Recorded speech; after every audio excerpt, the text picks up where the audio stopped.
後ろ。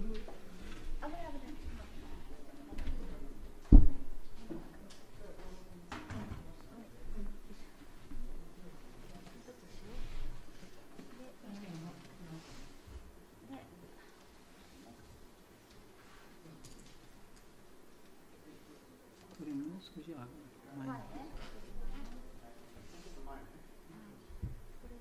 これでいい？これでいらない？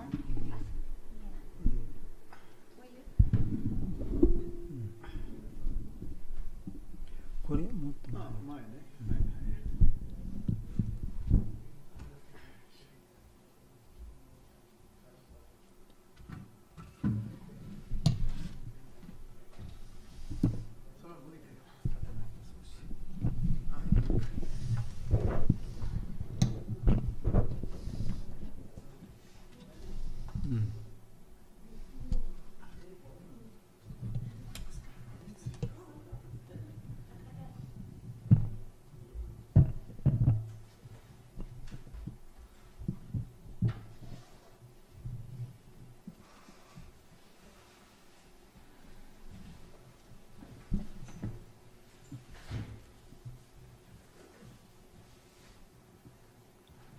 ライブストリーミング大丈夫ですか？ライブストリーミング？これ静かにやるか。もう少し前しなんですよ。一番少し。時計もう少し。そうそう。ちょっとそう。もうこうしますと落ちる可能性ある。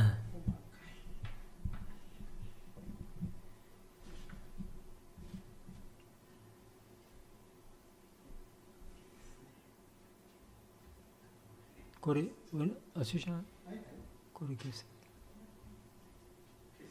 うん。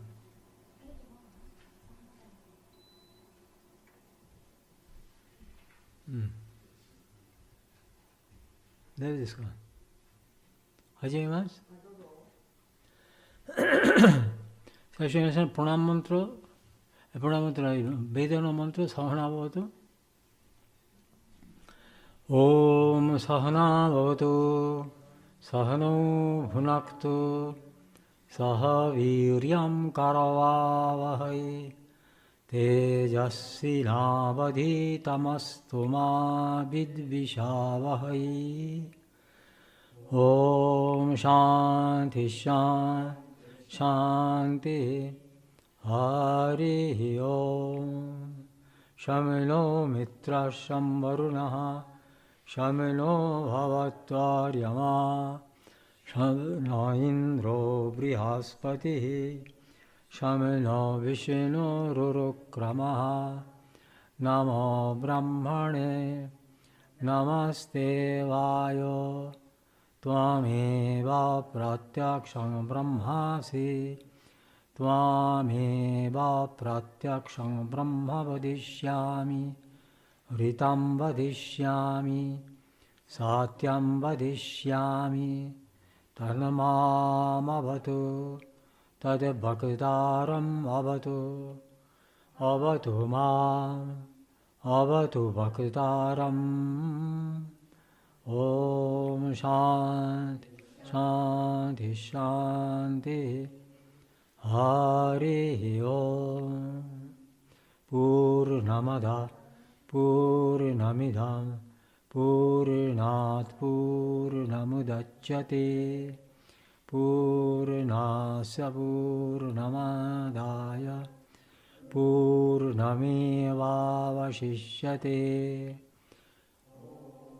शांति शांति शांति हरि ओम।リオまだ来てない？これ本も持ってますから時間知ってますけど本も寂しいの本も OK ねAlman Maharaj?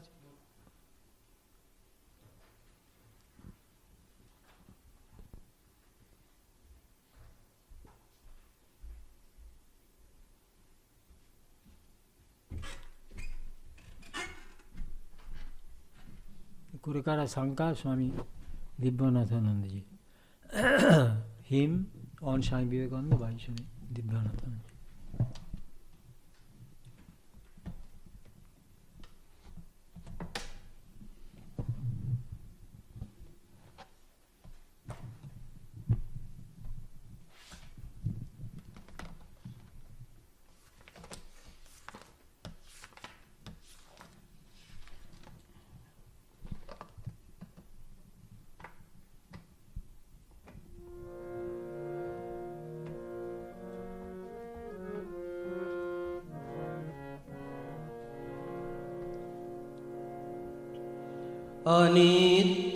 अनित्यदृश्येषु विवेच्य नित्यं तस्मिन् समाधत्त इह स्मलीलया विवेकवैराग्यविशुद्धचित्तं योऽसौ विवेकी तमहं नमामि। विवेकजानन्द निमग्नचित्तं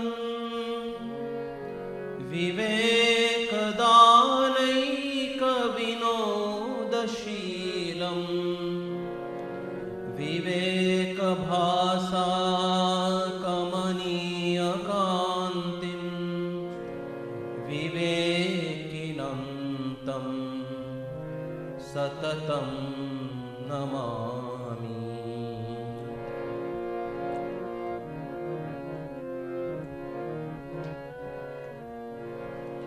तं देशिकेन्द्रं परमं पवित्रं विश्वस्य पालं मधुरं यतीन्द्रं हिताय नृणां नरमूर्तिमन्तं विवेक आनन्दमहं नमामि। विवेक आनन्दमहं नमामि। नमः श्रीयतिराजाय विवेकानन्दसूरये सच्चित्सुखस्वरूपाय स्वामिने तापहारिणे।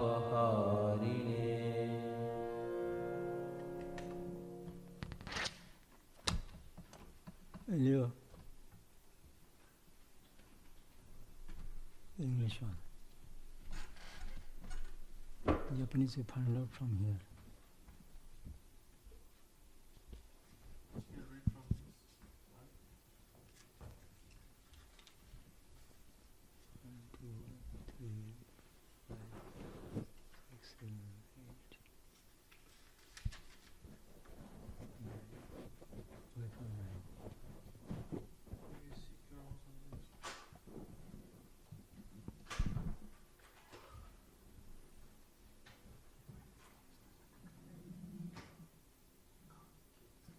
Number 9. 9 or 10, huh?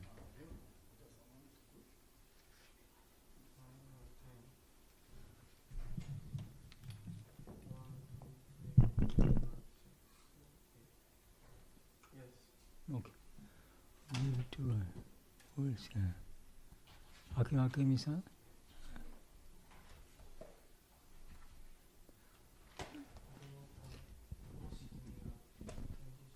ちょっと前座ってください。あとで最後英語。シェバ You read from here. If you sick, go and sit there. Mobile microphone.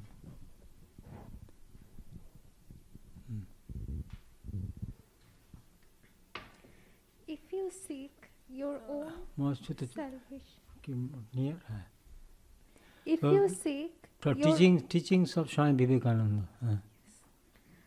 If you seek your own salvation, you will go to hell. It is the salvation of others that you must seek, and even if you have to go to hell in working for others, that is worth more than to gain heaven by seeking your own salvation. Continue. So long as the millions die in hunger and ignorance, I hold every man a traitor who, having been educated at their expense, pays not the least heed to them. Okay. Mitali. Next.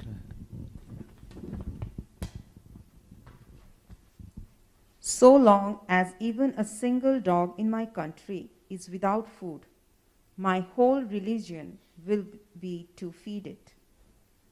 Where should you go to seek for God? Are not all the poor, the miserable, the weak gods? Why not worship them first? Why go to dig a well on the shores of the Ganga? Let these people be your God. Think of them, work for them, pray for them incessantly. The Lord will show you the way. Akshay.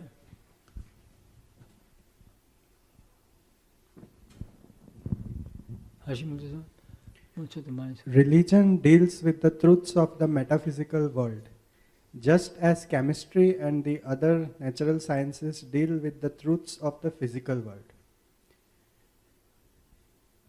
Next.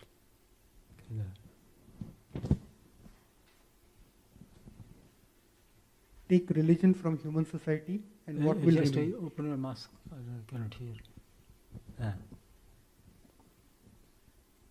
Take religion from human society and what will remain? Nothing but a forest of brutes. Sense happiness is not the goal of humanity. Wisdom, jnana, is the goal of all life. Okay. Okay, now. Akemi-san, give the English to me. 霊性の師たちの生涯、ラーマ・クリシュナ・サラダ・デビーおよびビベーカーナンダ。今、サミ・ビベカンダの教え。言ってください。スワミ・ビベーカーナンダの教え。もし君が君自身の救済を求めるなら、君は地獄に行くだろう。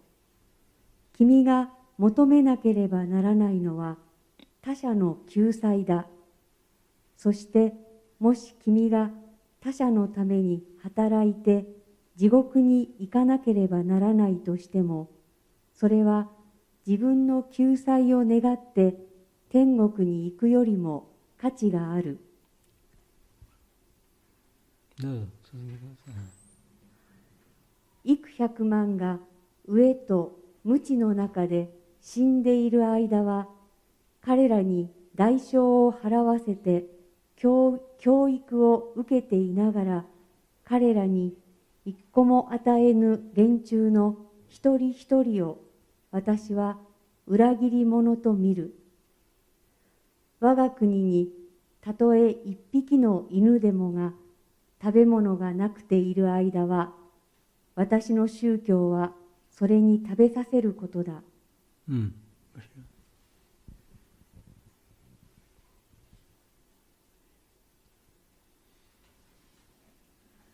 神を求めて君はどこに行くのか。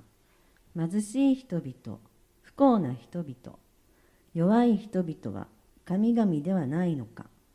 まず彼らを拝めばよいではないか。なぜガンガーの岸で井戸を掘ろうとなどとするのか。この人々を君の神としたまえ。彼らのことを思い、彼らのために働き、彼らのために絶えず祈れ。主が道をお示しになるだろう。宗教は経面上世界の真理を扱う。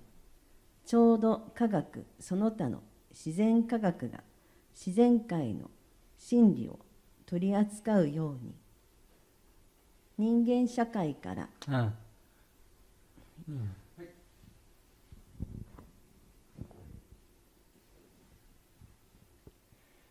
人間社会から宗教を取り去ったら何が残るか。獣たちの森だけである。感覚の幸福は人間の目標ではない。知恵、ギャーナがすべての生命の目標である。これから佐藤伊代子さん、我々は長年の信者、歌を作っています。で、歌を歌ってますから、それ佐藤伊代子さんに私頼みました。どうぞ。あなた長年長い時間来なかったから、今度は来てどうぞ歌ってください。それで佐藤伊代子さんはこれから歌います。So from now, 佐藤伊代子さん will sing 2 songs composed by her. どうぞ。マスク外してください。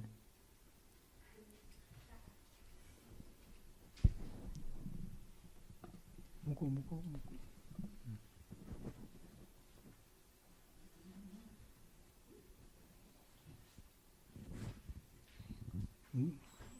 楽器どうですか？楽器？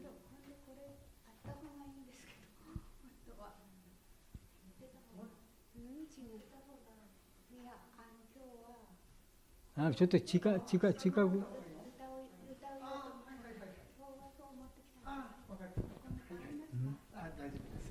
それは楽です。楽器どうですか？楽器どうですかって。できないですか？楽器どころかドレミファソラシドがやっとです。楽器一緒に全然歌ってない、声出してないから、声が出ないんです。出ますよ。結構出てますよ。出てないの意味なんですか？ずっと出てます。何が違う？だから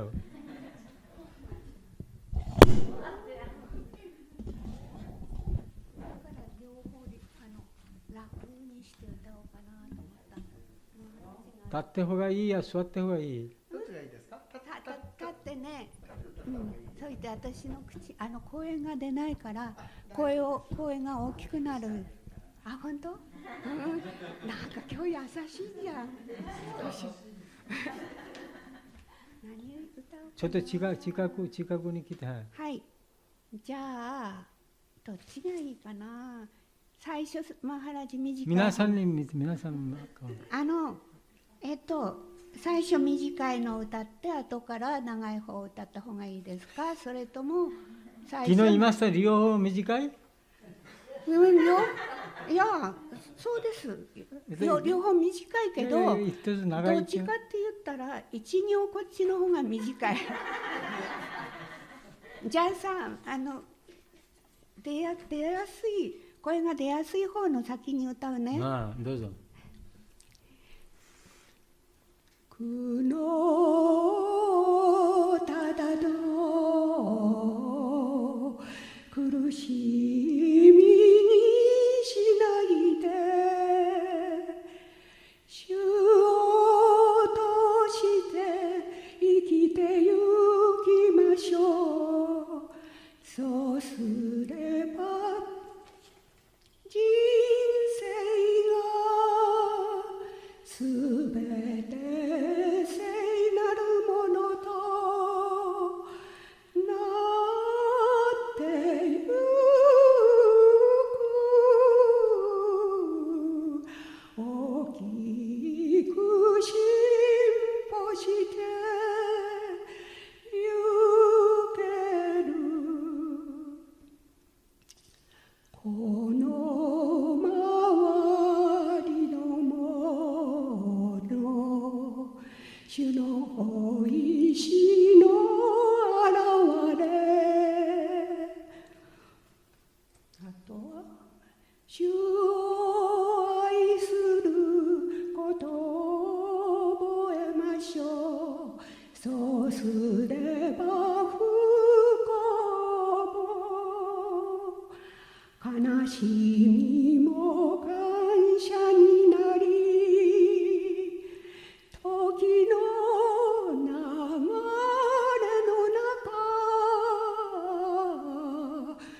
ては起こる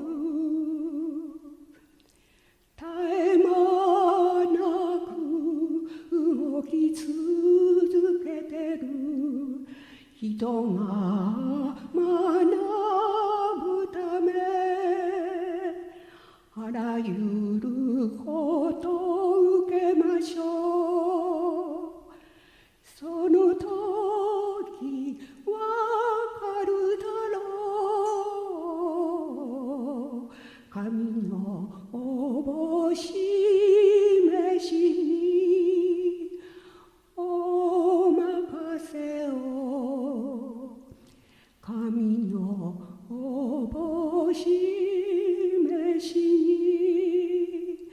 に委ねること。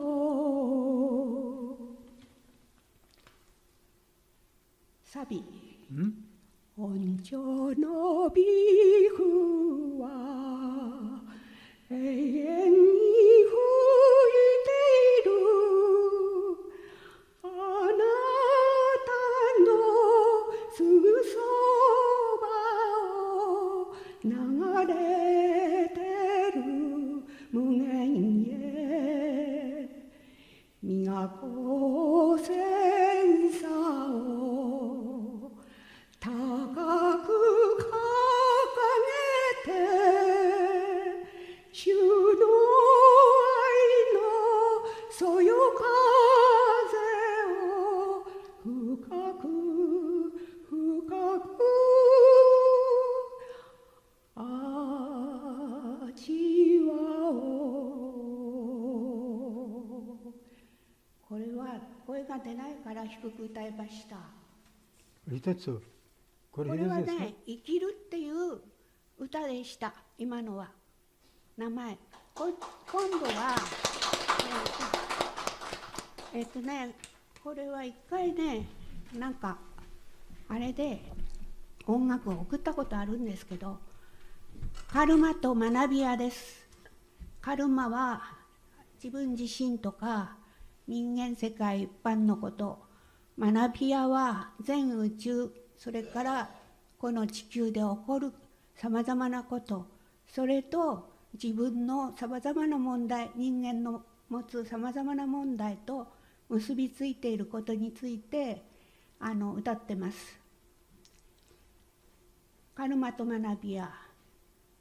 宇宙は学びの与えられた学者、悲惨と残酷の振り下ろされるかなどこ、勇敢に立ち向かえ受けるべきもの、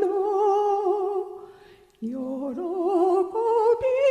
勇んで乗り越えるカルマを、春のないようなカレンダーあるだけ、光消えた凍てつく冬続く感動のみ干すように、微笑み浮かべ刈り取る我が義務、心の湖果てしなく涙つ底なしの雲海、深い霧立ち込め眺めよ静かに、ただひたすら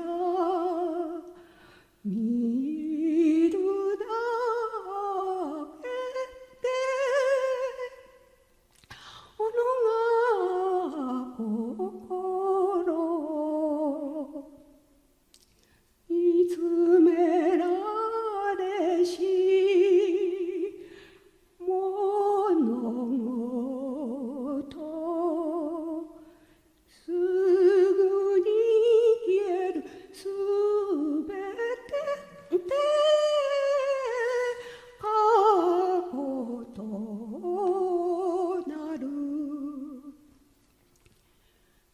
中は学びの与えられた学者、悲惨と残酷の振り下ろされるかなど、繰り返し叩かれるその痛み、鋼の石の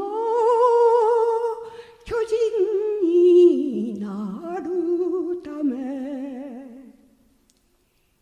一瞬一瞬エゴ引き抜き、咲き乱れる恩寵の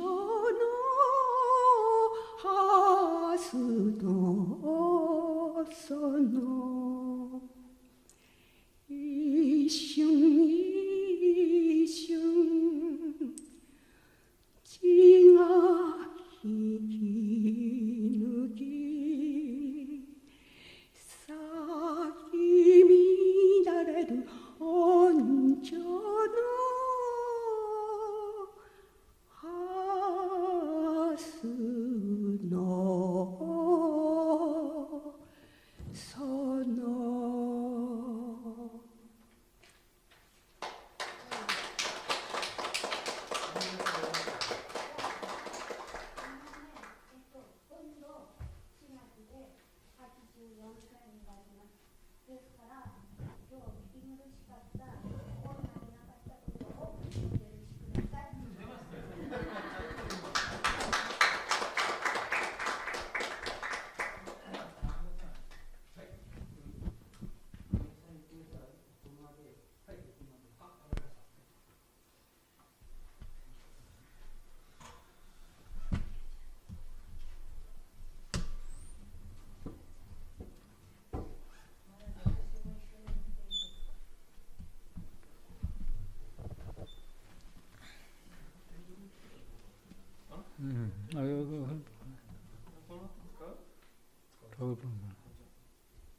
これちょっとどけますか？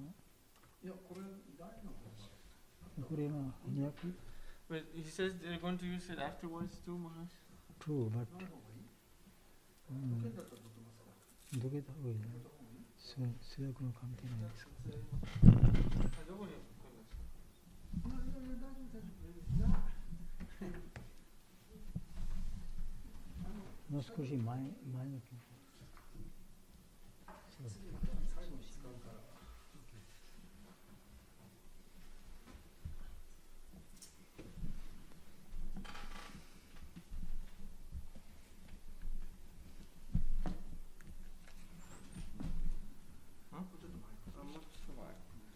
でも、マハラジのこれ合わせる。ゴルジョリ。それでそれ主役のために。大丈夫ですね。これちょっと気をつけて。大丈夫です。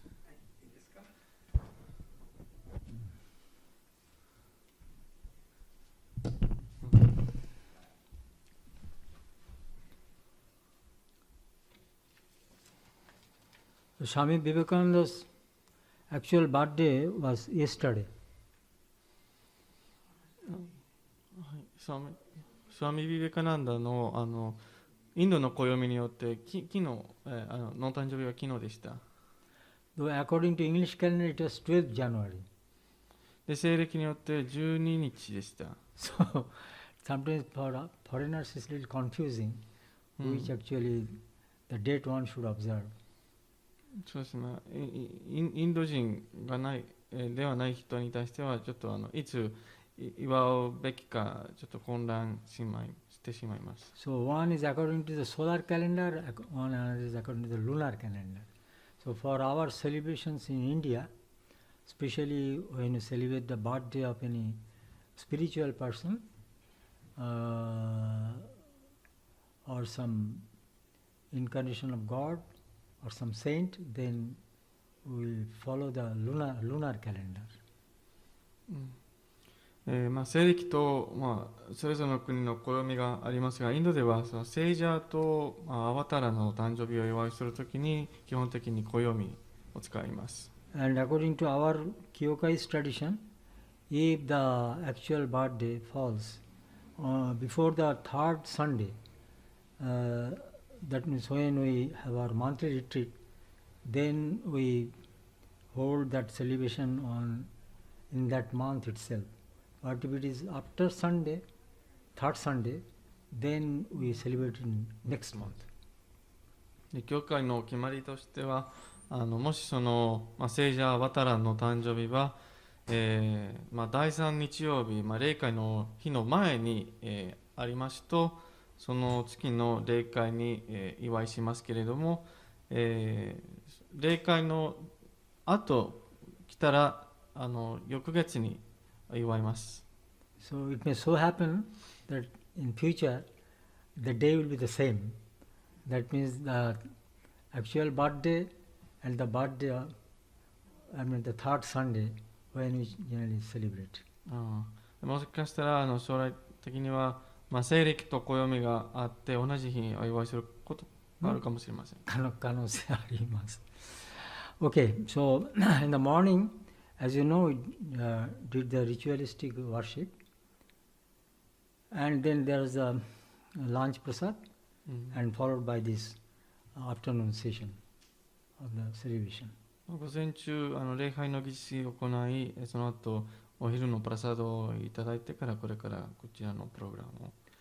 So the first there was a chanting and then singing of a hymn, then followed by reading from the messages of Swami Vivekananda, and the fourth was our very dear and respected devotee, Satuyoko-san. She sang 2 songs at our request, and now we are going to give a discourse on Swami Vivekananda. で午後のプログラムは、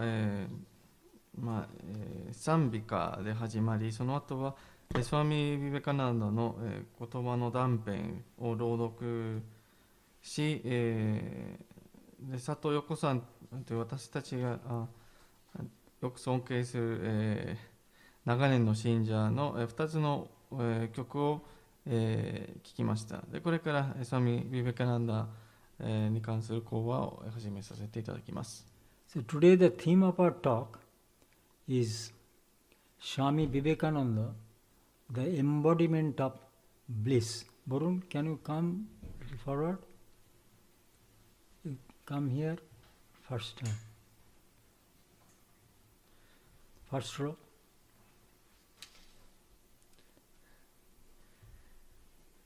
Yes, sir. So, Swami Vivekananda, the embodiment of bliss. 今日のテーマはスワミ・ビベカナンダ、至福の、決心。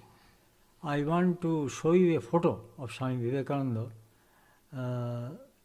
which I believe is an image of Swamiji as the embodiment of bliss. スワミ・ビベカナンダその至福を具現化する、存在であることを示す写真を見せたいと思います。So, have you seen this photo before? この写真見たことありますか? So, what's your impression by seeing this photo? Isn't he full of joy? His face is full of joy and bliss. This photo, so lively, as if he's just going to talk to you. 間もなくは、お話し始まるような、気がします。So what happened in the West? He was passing some time with some devotees in almost a forest area. So Swamiji was lying down and chatting. Then some devotee requested him, Swamiji, please get up, we shall take a photo. Swamiji said, no, I am quite happy. I'm lying down, I'm just relaxing. But they requested, no, Swamiji, please, please, please. Then Swamiji just stood very casually. It's a very casual way he just stood up, and then that photo was taken. So not anything formal or something like that, posture, position. It is very, taken in a very casual way, I should say. And Swamiji also in a very casual mood. で、スワミジが西洋にいたときに、This was in California, was it? Maybe, I'm not sure, maybe. カリフォルニアにいたときにちょっと横たわりながら、信者さんと話していました。ですけれども、信者さんは、スワミジどうぞ立ってください、写真を撮りたいから。で、スワミジが、いやいや、立ちたくない、このままでいい、ここは楽です。いや、どうぞどうぞ立ってください。で、スワミジが立って、そうすると、さりげなくその時の気分で写真を撮ってよく生き生きした雰囲気です。So that's why it becomes very natural, this photo. So natural. 非常に自然な笑顔が出ています。So this gives us a glimpse of how Swamiji looked when he was very casual, I should say. スワミジが、皆様と自由に交わっている時の、様子をよくご覧いただきます。Now, as I told you, I repeat the topic, Swami Vivekananda, the embodiment of bliss, or the pure joy. スワミ・ビベカナンダ、至福の具現化、あるいは化身、それとも純粋な、幸せの具現化というのが今日のテーマです。So there is one saying in the Upanishad, Brahmavid Brahmaiva Bhavati. It means the knower of Brahman becomes Brahman. The knower of Brahman becomes Brahman. Brahmavid Brahmaeva Bhavati. Brahmaiva Bhavati. ウパニシャードには、こういう格言があります。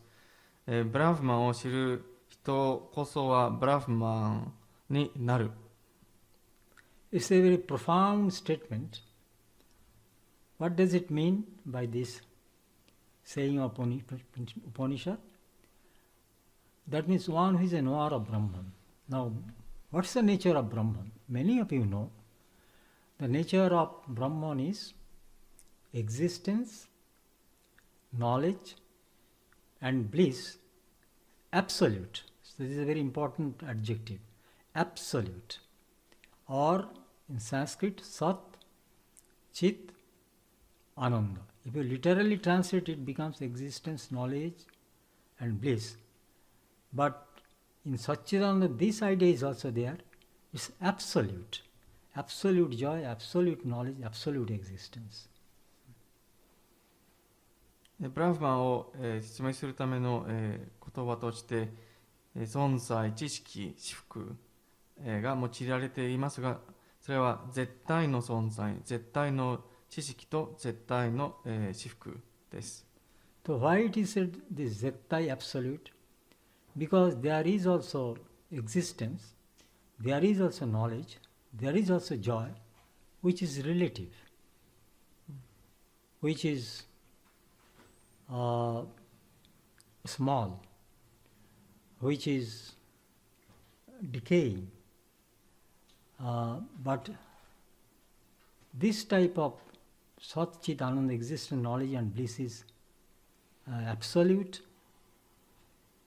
then it's eternal, and this is also highest. なぜこういう絶対という形容詞を使うのかというと、相対的な存在、知識、至福、あるいは一時的、儚い、ものも、ございますが、それに対して、最高で、絶やさない存在知識、至福がありますので。Now,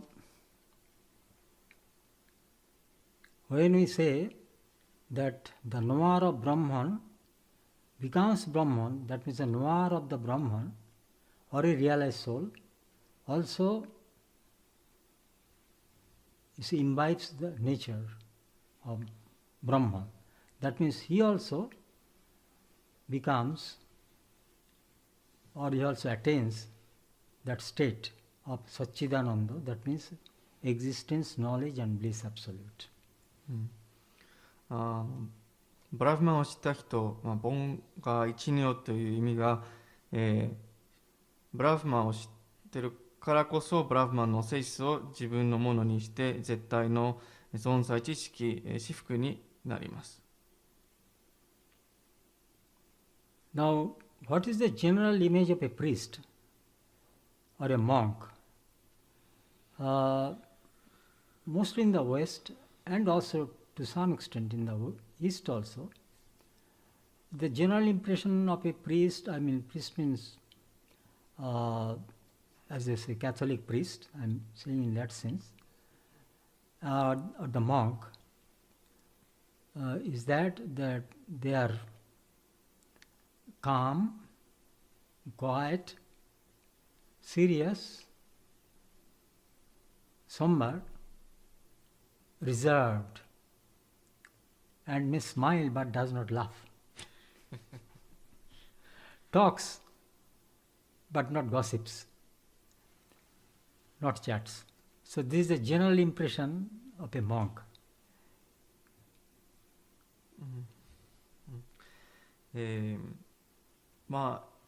西洋ではある程度、東洋の国々においても、例えば祭司と僧侶のイメージは、静か、穏やか、真剣に考える何らかな厳かなイメージがあります。あんまり話さない、微笑みはするんですけれども笑わないで、話すんですけれどもおしゃべりはしない。But when they saw Swami Vivekananda in the West, most of them were shocked because they see here a monk who is most of the time very jolly, joyful, not only smiles, laughs heartily, makes joke, laughs fun. So then they become very much shocked because their impression of a monk, image of a monk is entirely different. So sometimes they would ask, Swamiji, are you never serious? Are you never serious? Are you always like that? Laughs a lot of fun, always joyful, makes joke. So are you never serious? Don't you become serious at all? そしてスワミジを見た西洋人は、とても驚きました。ここには全反対のイメージがあって、いつも朗らかで、幸せ、ゲラゲラ笑う、冗談をよく言う、いたずらが好き、そういうことである時、スワミジに聞かれました。スワミジ、あなたは真面目になる時がありますか？真剣になる時がありますか？いつも遊んでる雰囲気ですが。冗談も好き。So Swamiji, when he heard this question, immediately he became serious. And he said, yes, I become serious. Do you know when? When there is a pain in my stomach, then I become serious. それを聞いたスワミジは、すぐに顔が、真剣になって、はい、真剣な顔をするときだけは一つの時があります。お腹が痛い時だけです。Now I will give many examples how Swamiji loved fun. で、スワミジが、いたずらが、好きなエピソードについて少し紹介いたします。Before that, I should say, you see, Christ also didn't say something, as long as you are with the bridegroom, you should be happy, you should enjoy. イエス、クリストも同じことを言いました。花婿と一緒にいるときに断食したり、泣いたり悲しくなったりすることが必要なくて、一緒に喜びなさい。Then you see, when you read the Gospel of Sri Ramakrishna, how much Sri Ramakrishna was full of joy, how much he enjoyed fun, how much he also, you see, made the disciples laugh.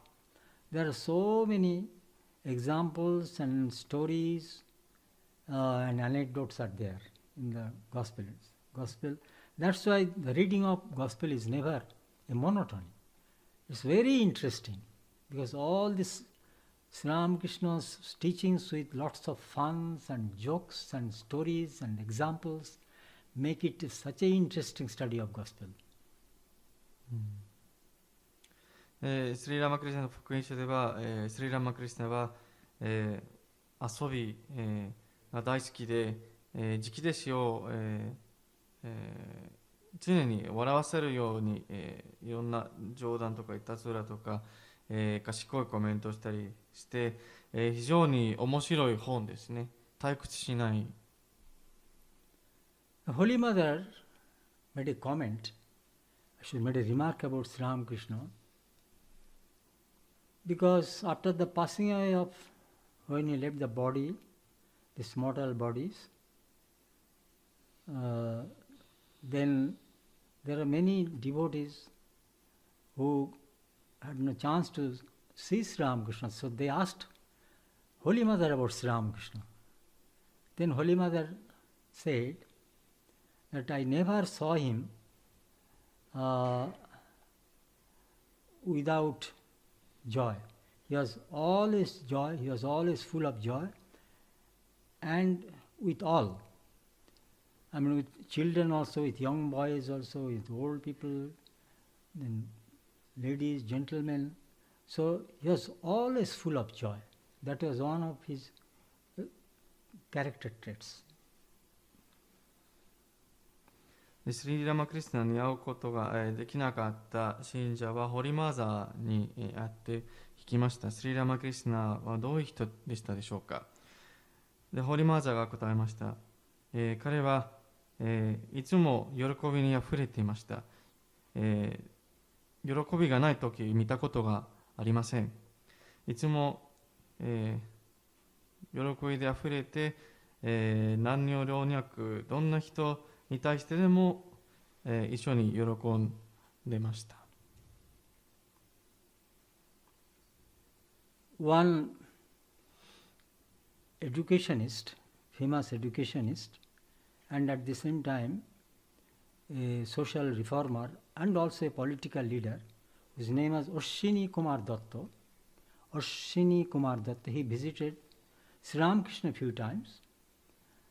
Then, in course of their conversation, they talked about one monk whose name was Achalananda. Then this Achalananda, this monk, was a great scholar of scriptures also. Then Sri Ramakrishna once asked Ashwini Kumar, who do you think is greater? Is he greater or I am greater than him? So it's like a child, he just asked, whom do you think greater? Achalananda or myself? もう一つエピソードは、19世紀のインドの教育者社会運動を引き起こしたアシニ・クマールさんはスリラマクリスナのところを時々訪れていました。である時アチャラナンダという僧侶についてお話しして、でアチャラナンダは聖典をよくしてたお坊さんで、スリラマクリスナは子供の気分になって彼に聞きました。死に、どちらが、優れている、アチャラナンダか私か。Obviously, someone would really hesitate to answer this question because whatever you would think. But Oshini Kumar Datta was a very upright man. He said, you see, Achalananda is a great scholar.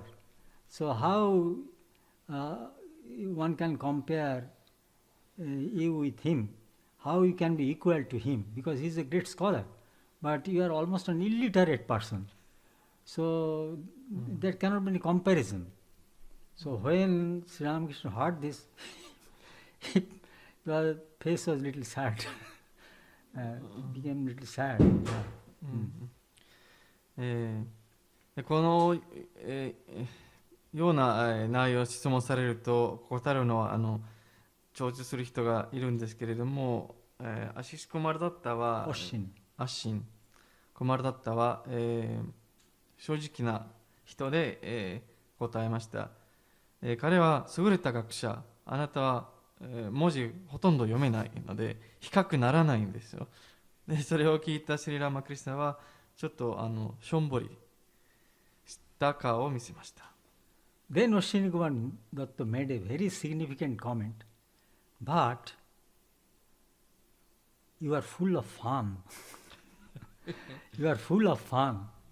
When Sri Ramakrishna heard this comment, he was so happy. Yes, I am full of fun.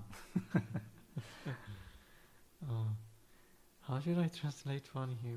Look. で、足に、答えました。それを見て答えました。でも、あなたは、喜びと、溢れて喜びで溢れています。溢れている人。で、スリラマクリスナは、はいはいはい、私は喜びで溢れていますよ。See, so just like I said, you're so happy, and it is true also, full of joy. Now, again, generally, as you see, when a person is sick, so around his bed, the sick person's bed, what type of atmosphere is there? An atmosphere of some, I should say, very pain, full of pain and then sufferings and kurushimi, kanashimi. No, see, this type of atmosphere is natural, isn't it? That the atmosphere around that sick person is quite natural. 例えば人が病気になって特についているときにその、どこの周りの雰囲気は、苦しみ悲しみ、結構暗い雰囲気ですけれども。What do you think of the last years of or last few months of Sri Ramakrishna when he was in Kashipur and he was critically ill and very sick? Sometimes he would vomit blood also, he would not eat. But what is the atmosphere around him? That's very, very amazing. There is nothing like sufferings and pains, all were as if full of joy. So, is this something a small thing? That not only he was full of joy, in spite of his critical illness, he made others joyful, full of joy. So, how different it is. So, a person who is ordinarily a sick person, the atmosphere around him, and the atmosphere around Sri Ramakrishna, though he is critically ill, is entirely different. So, because his inner nature is always full of joy. So, outwardly, though he was sick, but inwardly there is a continuous and steady flow of joy. That would change completely the atmosphere around him.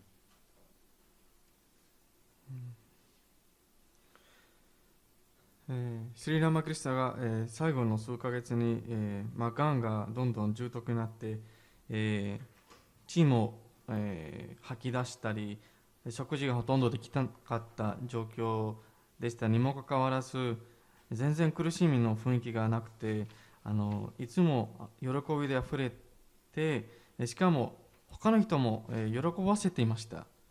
全然考えられない普通の人の場合は。なぜかというと、そのシリラマクリスナの、本性からその、喜びが、湧いてあふれ出していまして、途切れのないの流れで喜びが流れていました。But one should not have a wrong image that generally a person who is loves fun, sometimes he is a very light-hearted person. 浅いの方？浅はかな人です。But it is not like that. So this moment he, you see, is immersed in samadhi, becomes one with God, one with Brahman, and the next moment he makes fun. So these two extremes, one extreme is this, the highest state of spirituality, that is samadhi. So enters into samadhi. Next moment when it comes down to the ordinary plane, he becomes full of joy. So otherwise, what happens generally, general people either is serious or very light-hearted. But here is a person that where two extremes meet in him. And exactly that happened with Swami Vivekananda also.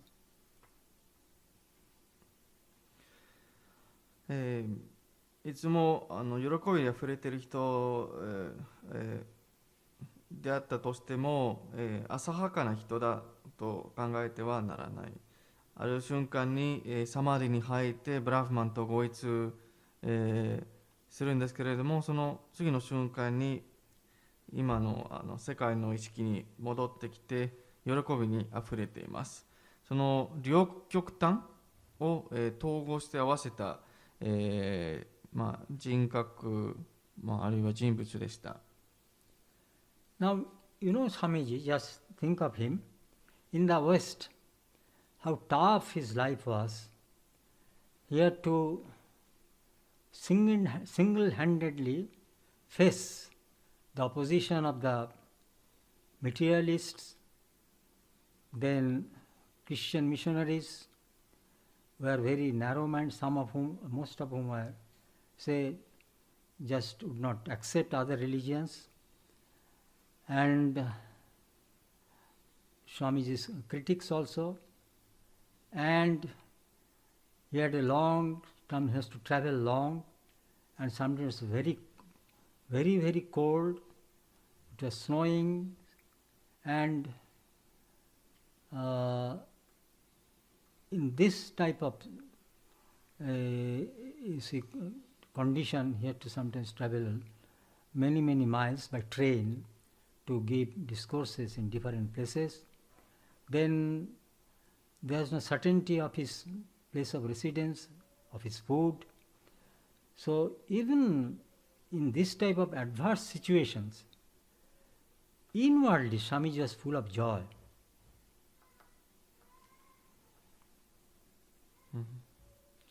スワミジは、西洋では、非常に、厳しい生活を送っていました。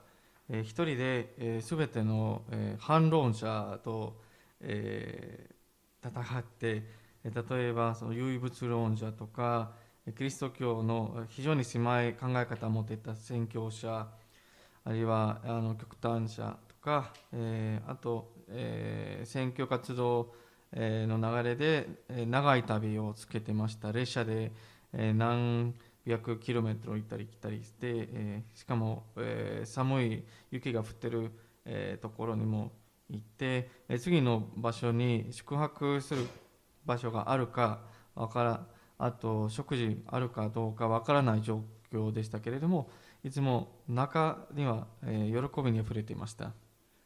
That time he wrote a letter to a devotee, and in the letter he said, "Last night there was such a overflow of joy in my heart that as if I could not contain it, and finally I could not sleep at all." So, 考えてください. Just think. He said that I could not sleep because I was so full of joy. People cannot sleep because of some worries, anxieties. But here is a person who could not sleep because he is so full of joy. So how different, you see, the condition state of Swami Vivekananda was. スワミジはある信者、ある人に手紙を送りました。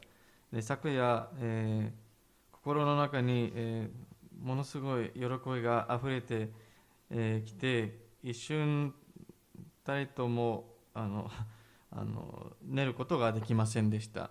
で普通の人は心配事が頭がいっぱいになって寝れないけれども、スワミジはその正反対で、幸せしすぎて寝れないという、興奮の状態です。Then, as I said, he was always full of joy, full of fun. He loved fun. He used to make jokes.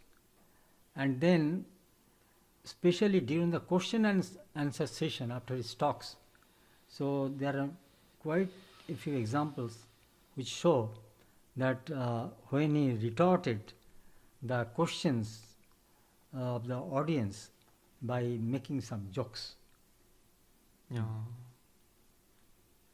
例えばその講話の時に、質疑応答の時間があって、質問された時に彼はしばしば、冗談を交えて、回答していました。Then you should remember that that time many Christian missionaries used to visit India and preach Christianity, and for supporting them they needed money, and they collected lots of donations from the West, especially from the Americans, and for collecting such donations they, you see, created an image of India which was very, very negative.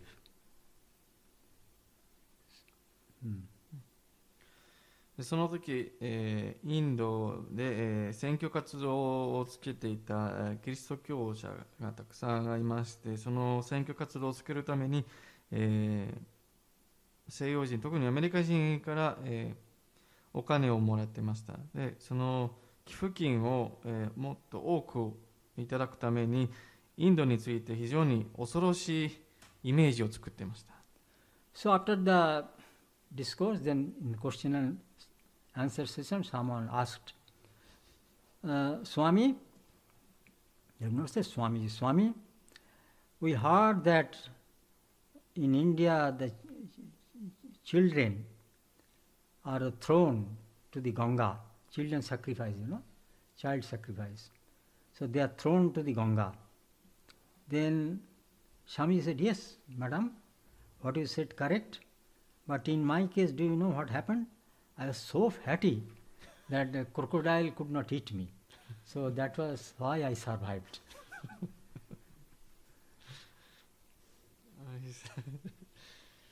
で例えばそのイメージを持ってた、講義を聞いた人は、スワミジに聞きました。スワミ、インドでは、赤ちゃんが生まれるときにワニに、餌として食べさせるんですけれども、それは本当ですか？でスワミジは、本当ですよ。でも私は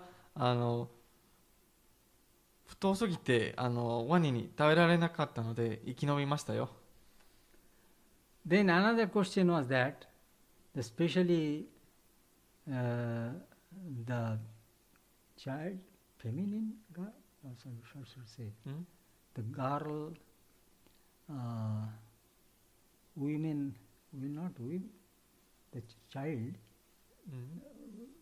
not male child, female child, yes. So female child.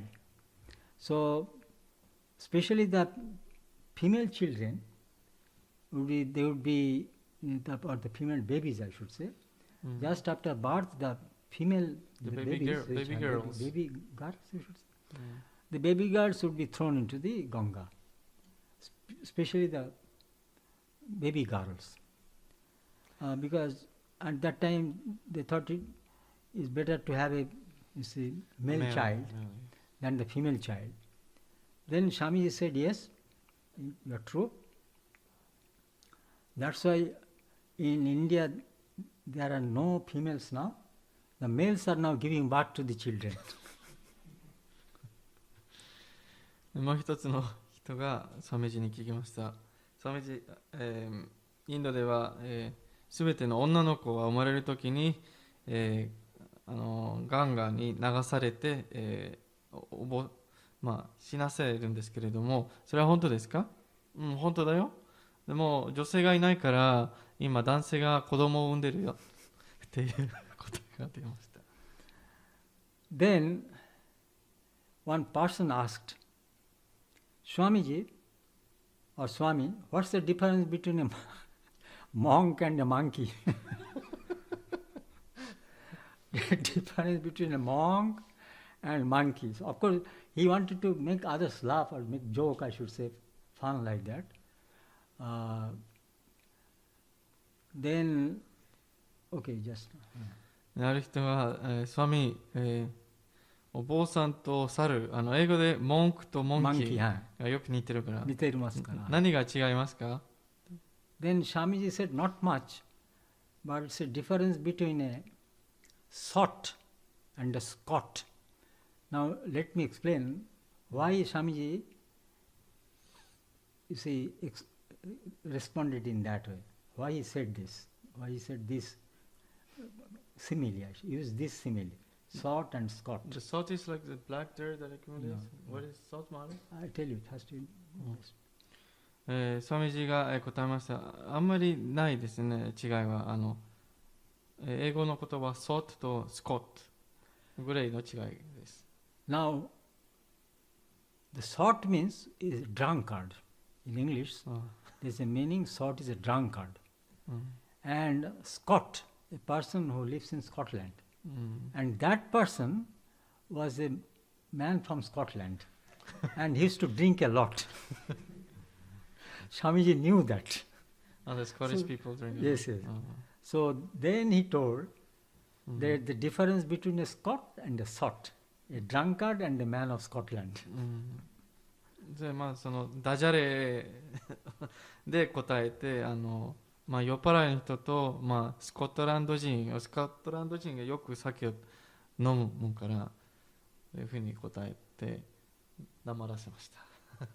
Then Swamiji, he has to cook on many occasions by himself. So sometimes he has a small kitchen, and Swamiji,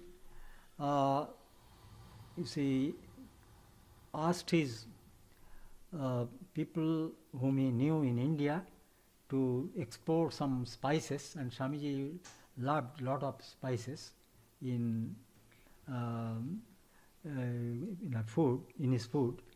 So there are small bottles are there, many sorts of spices, and there was one bottle which full of red chili. Red chili, one bottle full of red chili.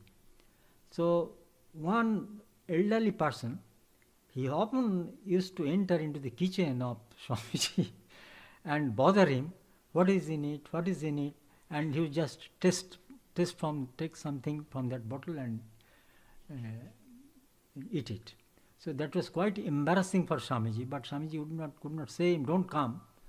So then one occasion, that person said, pointing to the bottle with full of that red chili, Swamiji, what is this? Then Swamiji said, it's an Indian plum. Then, so that person became quite greedy and took a lot. Swamiji just said it and then went out. And that you can imagine what happened to him. It was burning, you see, his whole mouth and then stomach was burning and burning. Then since then he never entered into the kitchen of Swamiji. Oh. You said export, they used to send Swamiji spices? Yes, from India. Oh. Last time. Because otherwise that time no one would sell. There was no Indian store that time. Swamiji がよくインドの信者た Because ち red chili means so plum should like the some should be like some red something some impression. Quite similar. スワミジはインドに行った信者たちに、どうぞよくスパイスを送ってください。アメリカになくて彼はスパイス大好きだった。で、スワミジが料理するキッチンがあって、でも狭くて、で棚にたくさんのスパイスの小さい瓶があって、である年配の人がしょっちゅうキッチンに入って、スワミ、ここ何入ってるんですか？ここ何入ってるんですか？でちょっと味見してた。でスワミジちょっと困ってたんですけども、年配の方だから何も言えない。である日は、その一つの瓶にたくさんの、赤いチリが唐辛子が結構辛いものが入ってて、でその、年配の人が「スワミジ、ここ何が入ってるんですか？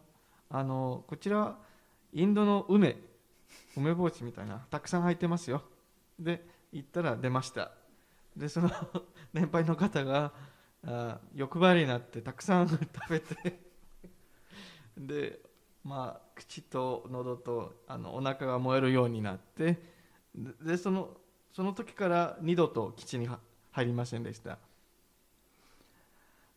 Then there's an elderly gentleman.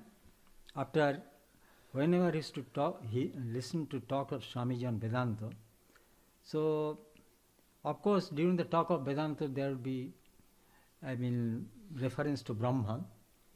So after listening, and that person is quite elderly and bald-headed. So bald head. There is almost no hair. So after listening to Swamiji's discourse, he would comment. So Swamiji, finally, the conclusion is this, that we are all Brahman, isn't it? So, and that he would just place his palm like that on his head and wave like that and said, so Swamiji, so then we are all Brahman, isn't it?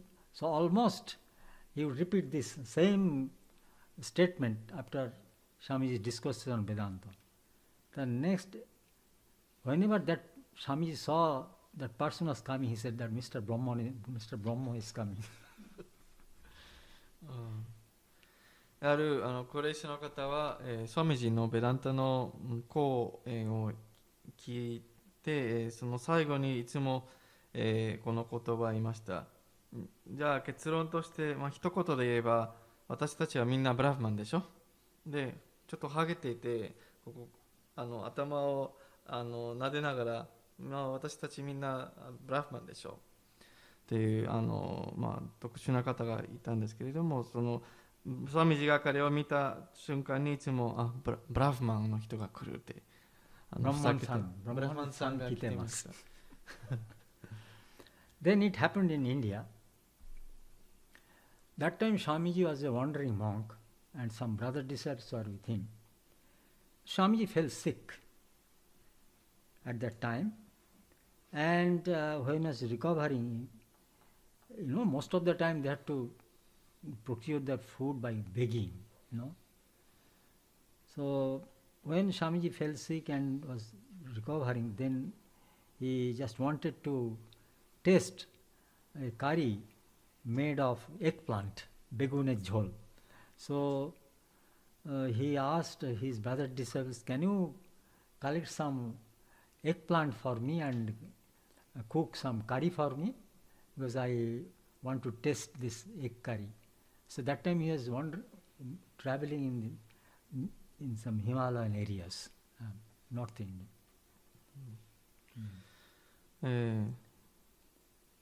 出家してからスワミジが遍歴そうになってインド各地に訪れていたんですけれども、ある時期ヒマラヤを、歩いて回っていた時に直弟子と一緒に行ったんですけれども、病気になって、欲についてた、床についてました。で、彼らがいつも骨敷で食事を食べてたんですけれども、その時にスワミジがナスのカレー食べたい、どうかナスを、骨敷して調理してくれないかと頼みました。But that is not very common in those areas. Then one brother disciple, after searching here and there, he told Swamiji, yes, I've seen that a holy sadhu, he lives in a cottage and he has a kitchen garden, and there are some beautiful, I saw, beautiful plants are there. And that sadhu is fond of discussing Vedanta. Then Swami said, okay, go and ask him to give some eggplants from his garden. So then the brother disciples had gone to that sadhu holy man and baked some eggplants. But the sadhu said, no, I have grown it and I just cannot give it for your brother monk who is sick. Then that monk reported to Swamiji, Swamiji, no, he is not willing to give any eggplant to us. Then Swami said, oh, is it so? Then you do one thing. So Swamiji gave them a plan. See, what is that? That time 2-3 brother monks were living together. He said, one of you should discuss Vedanta with him. So he will be quite absorbed in the discussion of Vedanta. Then he asked another brother disciple, then that time he plucked some eggplants from his garden. So, and as the plan was, so it was executed perfectly. Then the one brother disciple was just discussing Vedanta, he was quite happy to discuss, and on the other hand, one of his brother disciples plucked some eggplants from his garden and then went to Swamiji. And then they all laughed. Then Swamiji said, he's a holy man after all. And if one asks something from him, so what a holy man should do, holy man should as far as possible, he should give. He should give things to others, isn't it? He should be unselfish, he should serve others. Even out of the way, he should serve others. But here is a holy man, another holy man is asking some eggplant to serve another holy man, and this holy man is not willing to give even some small things like eggplant.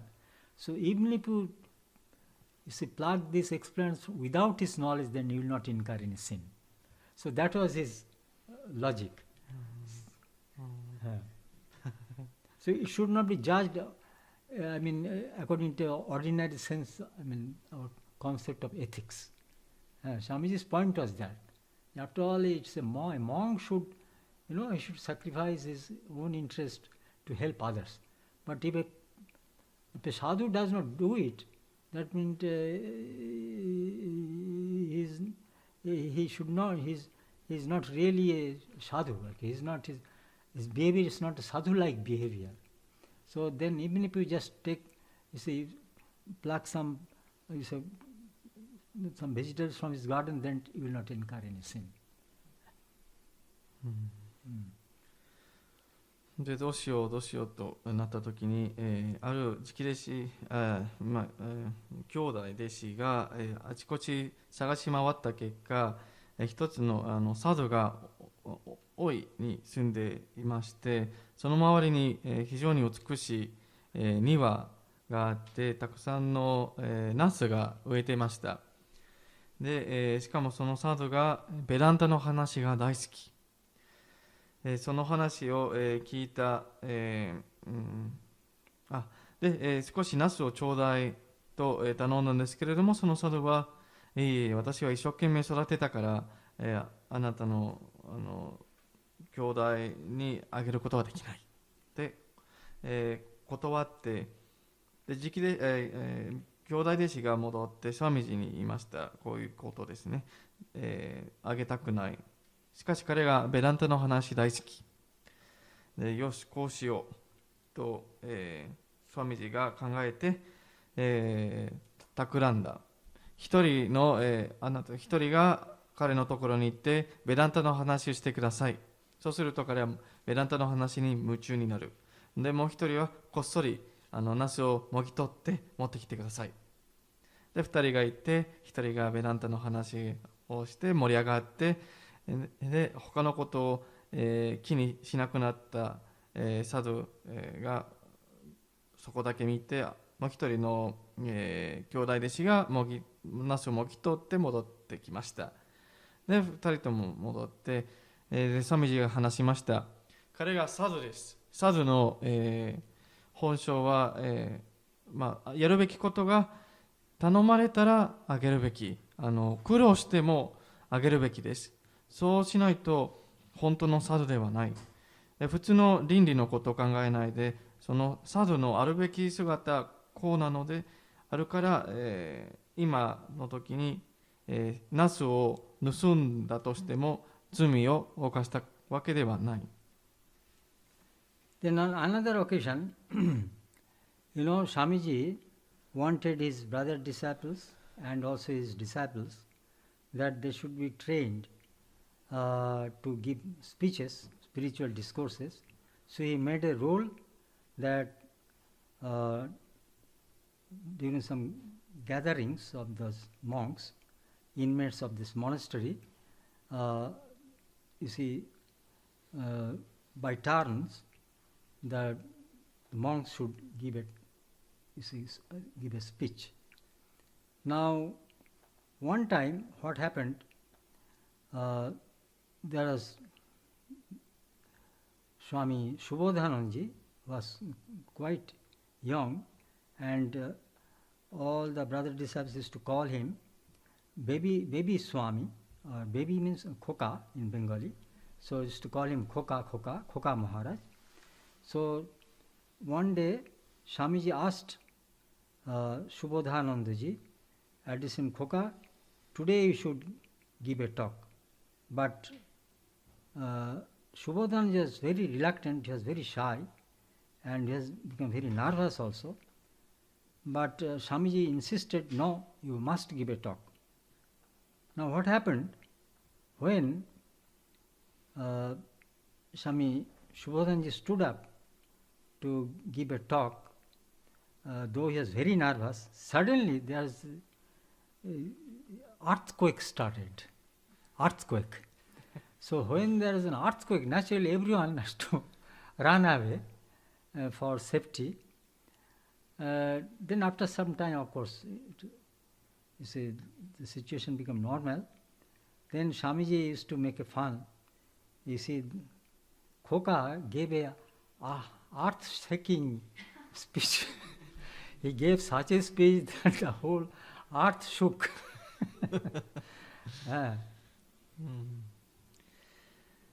もう一つのエピソード、スワミジが、自分の兄弟弟子と直弟子に、講演をよくするような訓練をさせてほしかったので、集まるときに交代で演説させていました。でこの時、シュボダナンダジマハラジ、一番若かったコカマハラジと呼んでいたんですけれども、今日は、あなたが講演しなさい。でコカマハラジは、渋々ながらそれを、受け付けて、で非常に緊張してました。でその状況の中に教壇に立ったや否や突然地震が起こりました。で全部、入れて、でみんな逃げました。で収まった時にスワミジが冗談してほらこの地球を揺るがすほど、素晴らしいスピーチをしましたよって、はい、からかってました。Then still on another occasion it said, see, Girish Chandra Ghosh was a great householder devotee of Sri Ramakrishna. He was a playwright and then himself a very an actor of high standard, and also composed songs. So multi-talented person, Girish Chandra Ghosh. But at the same time, he led a fast life at one stage, and finally became the staunch devotee of Sri Ramakrishna, and regarded that Sri Ramakrishna is an incarnation of God. The God himself incarnated as Sri Ramakrishna, the Brahman, who is infinity, incarnated as Sri Ramakrishna. Now, as you know from the biography of Swami Vivekananda, though Swami Vivekananda heard these devotees declaring Sri Ramakrishna as the incarnation of God, but Swamiji would not accept it. But towards the end, Swamiji was fully convinced that Sri Ramakrishna was really the incarnation of God. But one time, you see, Swamiji just wanted to tease Girish Chandra, but not only that, he wanted to just show before others the depth of the faith of Girish Chandra.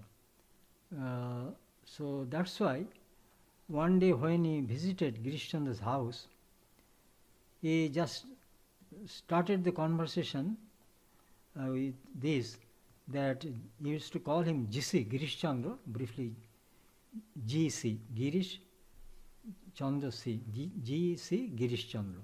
So GC, so you see, it is impossible that the infinite, in the Brahman which is infinity, he cannot incarnate as a man, because the man after all is finite. So how infinity can appear can appear in a finite form? So it is impossible. But Girish Chandra would 100% believe that it is possible. So then they started arguing, and both were very talented and quite proficient in argument also. So in that way, more and more, the debate turned to very hot debate among these two persons. And Swamiji was always calm and quiet, equipoised, but Girish Chandra was more and more getting excited when he was arguing like that. And Swamiji's purpose was make him more and more excited. So he calmly just put many arguments against that no, the infinite Brahman cannot be finite. Then finally, Girish Chandra could not control himself. He had hit the table by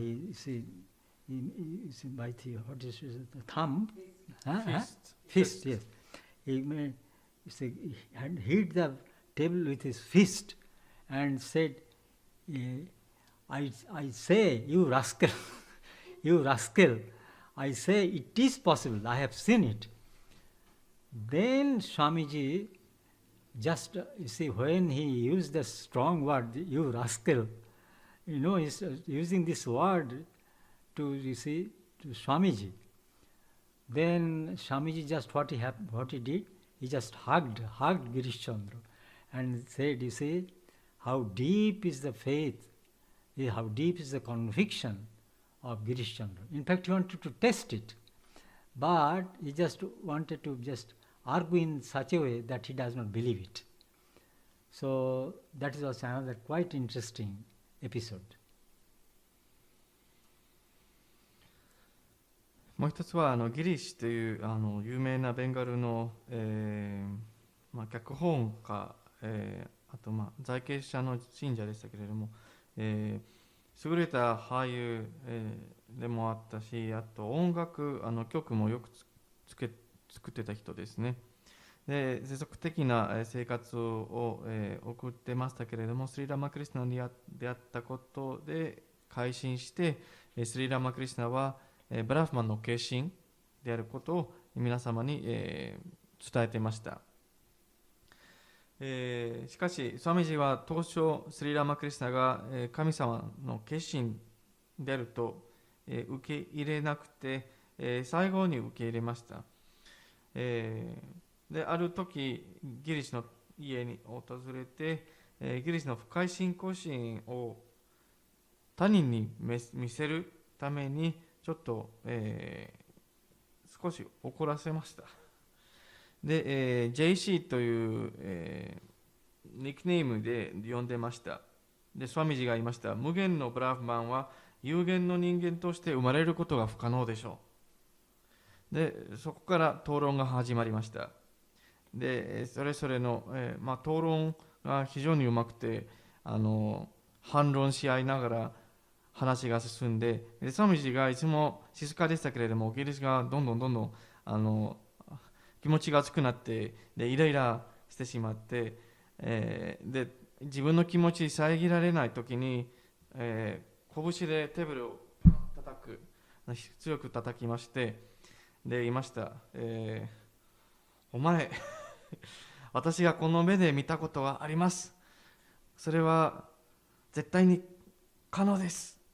でスワミジが、微笑んでギリシを抱きしめて、で言いました。なんと深い信仰心あなた持ってるよって言いました。 Then the last example which I'd like to give you is that how Swamiji would retort. So what happened when Swamiji was traveling with some devotees and disciples, then in some situations they have to catch a train to travel to some other place or a steamer, but Swamiji would never hurry up. So he would just walk in his own way. Though the devotees would urge him, see, time is short, we can miss the train or the steamer. When Swamiji said, if we miss it, then there will be the next train will come, the next steamer will come, we'll take that, we'll board that. So in that way, sometimes they would really miss the train or some steamers. Then one of them one time remarked, you Indians have no sense of time. You Indians have no sense of time. Then Swami retorted, because you live in the eternity. You are always bound you are bound by time. You are conditioned by time. But we live in the eternity. So we don't care for a particular time or like that. So see the profound answer Swamiji used to give. So it may appear that Swamiji just retorted it, but if you think deeply, so Swamiji could really, this reply was not an insincere retort, I should say. He was quite sincere in his statement that we live in the eternity. In fact, a realized soul, he goes beyond time and place, isn't it? When he goes beyond, when he transcends time and place, what is that? Is it not eternity? It's not conditioned by time and place. So when he is not conditioned by time and place, when he transcends time and place, so he lives in the eternity. So in India, this concept is very much there. So Swamiji said, you live in a particular time, you are conditioned by time, but we live in the eternity. Well, that cannot be excuse of, say, being late in some place, but mark here the profundity of the answer of Swamiji, that we Indians will live in the eternity.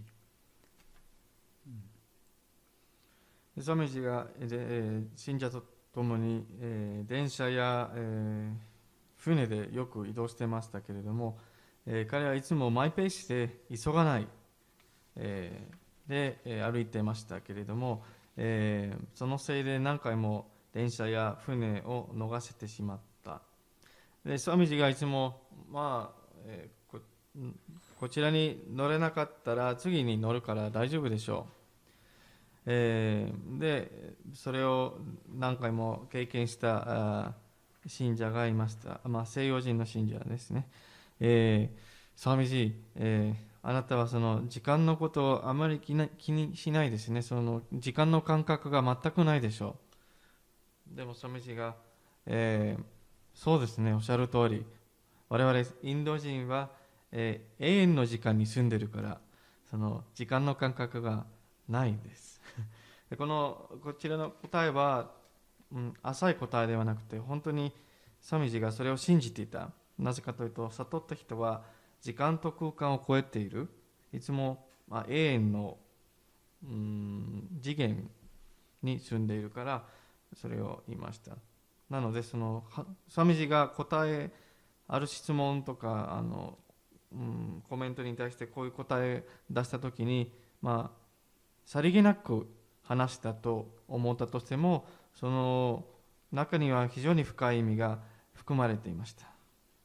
So the purpose of this talk is let us ask ourselves, how can we get such joy even amidst this adverse situation, many problems and troubles? そして、as Swamiji did. 今日の、話を、聞いて、肝心なところは、どのように私たちが、どんなに厳しい状況、例えばスワミジと似たような状況にあったとしても、その喜びを手に入れることができるのですか。So Sri Ramakrishna said there are three types of joy: Vishayananda, Bhajanananda and Brahmananda. So most of the people who have the experience of Vishayananda, that means the material joy, secular joy, which is limited, which is finite, full of reaction, and most of the time it ends in sufferings.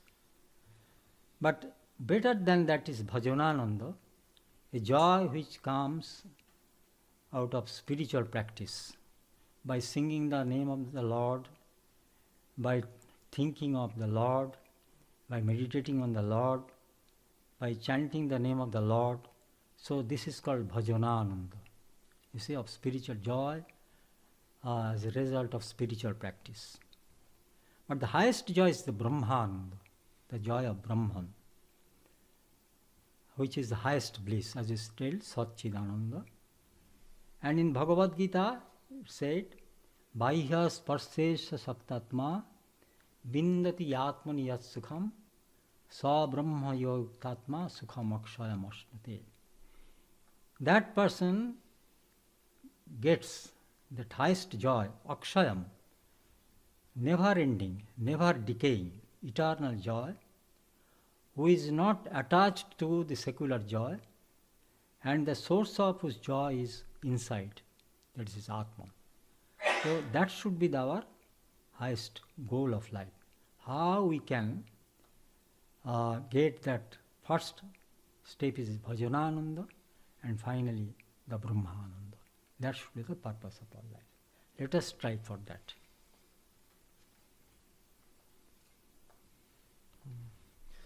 スワミジが、3つの、喜びの種類があると、述べました。1つ目はヴィシャヤナンダ、つまり感覚から来る喜びで、このような喜びを経験する、たびに反動が強くて一時的で、その後は苦しみ悲しみがしか残りません。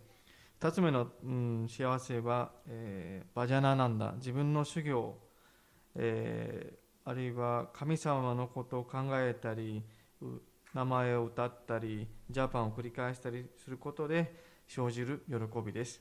で、最高の喜びはブラフマンを悟ることで絶対の至福の、経験ですね。なので、私たちはそのバジャナナンダとブラフマナンダを目指して取り組むべきです。ギータには、こういう説があります。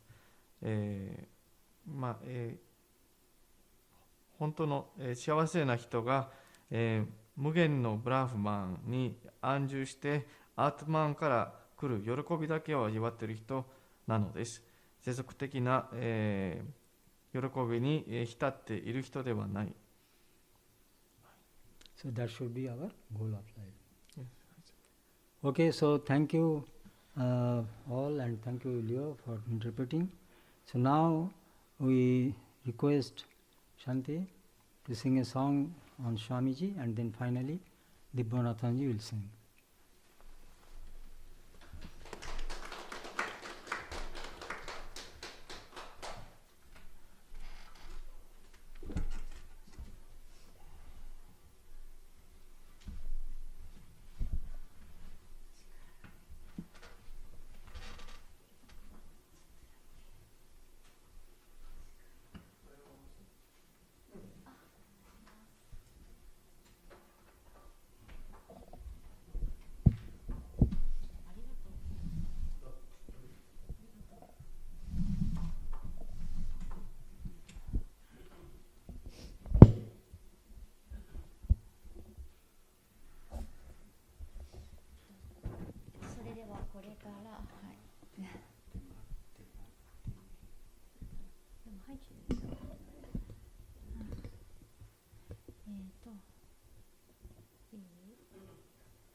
話だけ。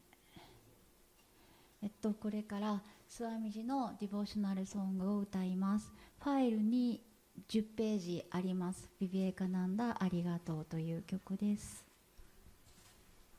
もしよろしかったら一緒に歌ってください。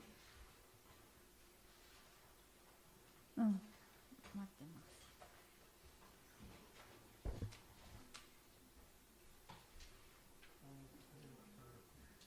なんかすごい久しぶり。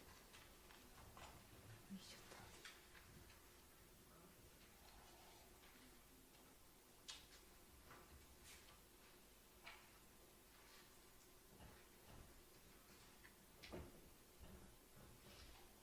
と。よい？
this particular song, which I am going to sing now, so it was composed in Bengali by Swami Sharadanandaji, a brother disciple of Swami Vivekananda. Now the theme of the song is Sri Ramakrishna had a vision that that 7 rishis were doing meditation in a certain place high above the earth, and they were deep in meditation, and from somewhere a small boy came, and that boy went into the lap of one particular monk, and he said that I'm going, you will have to come with me. The Swami, that rishi, was meditating, and he opened his eyes and he glanced and smiled. So Sri Ramakrishna had that vision in a high state. So this particular song is based on that theme.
जय श्री गुरु महाराज जी की जय। जय महामाई की जय। जय स्वामी जी महाराज जी की जय। जय गंगा माई की जय। जय श्री बुद्धदेव की जय।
And then afternoon there is a special cultural program. So